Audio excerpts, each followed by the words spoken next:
केंद्रीय मंत्री नारायण राणे ने दावा किया कि शिवसेना के उद्धव ठाकरे गुट के 4 विधायक महाराष्ट्र के मुख्यमंत्री एकनाथ शिंदे के नेतृत्व वाले सत्तारूढ़ गुट में शामिल होने के लिए लगातार उनके संपर्क में हैं। हालांकि राणे ने उन विधायकों के नामों का उल्लेख करने से मना कर दिया।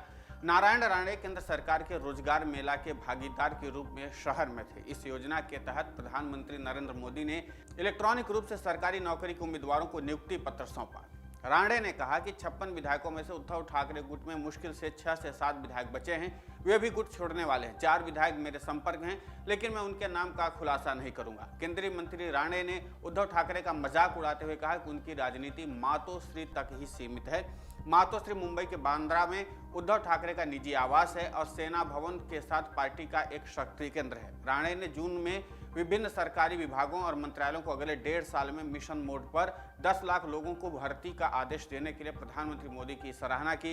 राणे ने कहा कि वो रोजगार मेला को लेकर के राजनीति करने वालों पर बात नहीं करेंगे, क्योंकि दीपावली का त्योहार और मौसम है। केंद्रीय मंत्री ने यह बयान दिया ही था कि ठाकरे गुट के नेता शिंदे गुट में जाने को तैयार बैठे हैं कि थोड़ी ही देर बाद शनिवार की शाम फिलहाल ठाकरे गुट की नेता दीपाली सैयद सीएम एकनाथ शिंदे से मिलने पहुंची। उनके बारे में काफी वक्त से कयास लगाया जा रहा था कि वह शिंदे के साथ पार्टी ज्वाइन कर सकती हैं। फिलहाल उन्होंने अपने पत्ते नहीं खोले हैं। सीएम शिंदे से मिलने के बाद उन्होंने ये कहा कि उन्हें दीपावली की शुभकामनाएं देने के लिए वो आई थी। उनसे सीधा सवाल पूछा गया कि क्या आप शिंदे गुट में शामिल होने जा रहे, तो उन्होंने यही जवाब दिया, ये तो वक्त बताएगा। हालांकि ये कोई पहली बार नहीं है जब उद्धव ठाकरे गुट में बगावत के कयास लगाए गए हैं। इसके पहले भी उद्धव ठाकरे गुट को लेकर के माना जा रहा था कि दशहरा में भारी संख्या में कार्यकर्ता और नेता शिंदे गुट में शामिल हो सकते हैं या जा सकते हैं।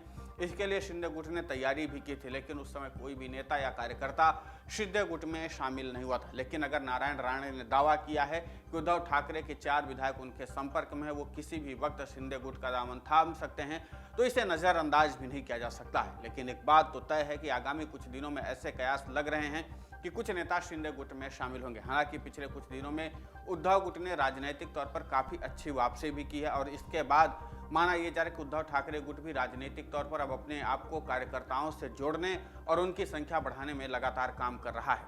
यहाँ पर एक बात और है कि ठीक है, उद्धव ठाकरे गुट में एक और बगावत होने के जो कयास लगाए जा रहे हैं, जिस तरीके से केंद्रीय मंत्री नारायण राणे ने दावा किया है।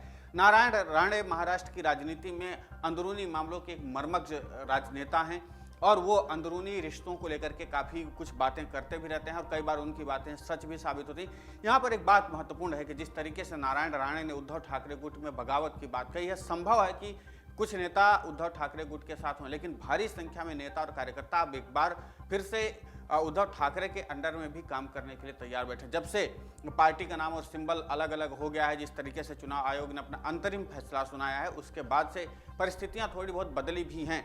ऐसा नहीं है कि यहाँ पर एकनाथ शिंदे जो हैं वो बहुत ज़्यादा प्रभुत्व वाले हों, लेकिन यहाँ पर जिस तरीके से उद्धव ठाकरे ने खुद को कमबैक किया है, जिस तरीके से उनकी यात्राएं निकल रही हैं, जिस तरीके से उन्होंने अपने बेटे आदित्य ठाकरे को ज़मीनी मैदान पर उतारा हुआ है और ज़मीनी काम करने के लिए उनको भेज दिया है, इससे 2 फायदा हो रहा है उद्धव ठाकरे को। एक तो कार्यकर्ता उनके साथ जुड़े, दूसरा आदित्य ठाकरे जिनको बड़ी जिम्मेदारी, बड़ी भूमिका के साथ आगे महाराष्ट्र की राजनीति में प्रोजेक्शन करना है, उनके पास एक अच्छा खासा अनुभव हो जाएगा आम वोटर्स के साथ, आम जनता के साथ जुड़ने का, आम जनता की मांगों को, ज़रूरतों को समझने का।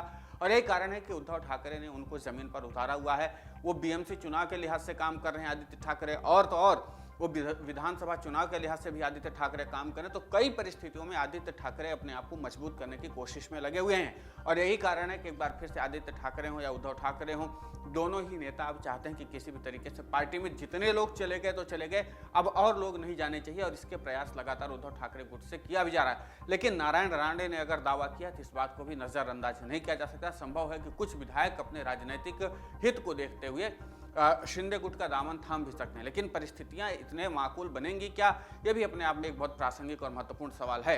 लेकिन इन तमाम चुनौतियों को समझने के साथ साथ जो व्यवस्थाएं बन रही हैं आगे महाराष्ट्र की राजनीति में, वो क्या होंगी, इसके अलावा जिस तरीके से कानूनी दांव पेच है उसके अलावा क्या होगा, और जिस तरीके से उद्धव ठाकरे और एकनाथ शिंदे काम करें, उन सब के बीच में कई बार विधायकों ने भी एकनाथ शिंदे गुट के, उन्होंने भी दावा किया कि उनके मन के मुताबिक काम नहीं मिला। अभी फंडिंग का मामला आया था कि जो महाराष्ट्र के वित्त मंत्री हैं देवेंद्र फडणवीस वो पर्याप्त मात्रा में फंड भी नहीं दे रहे विधायकों को। तो कई पेचीदगियां हैं, सिर्फ ऐसा नहीं है कि ये पेच जो है वो सिर्फ उद्धव ठाकरे का ही फंसा हुआ, एकनाथ शिंदे का भी फंसा हुआ, चूंकि अभी फंडिंग को लेकर के, बंटवारे को लेकर के भी मतभेद आया था। अब तमाम तरह की चुनौतियां दोनों पक्षों में हैं, बाजी कौन मारेगा ये देखना दिलचस्प होगा। फिलहाल इस पूरे घटनाक्रम पर आपकी प्रतिक्रिया बहुत महत्वपूर्ण होती है, आप हमें कमेंट करके जरूर बताएं। डाउनलोड करें अमर उजाला ऐप और पाएं खबरें लगातार।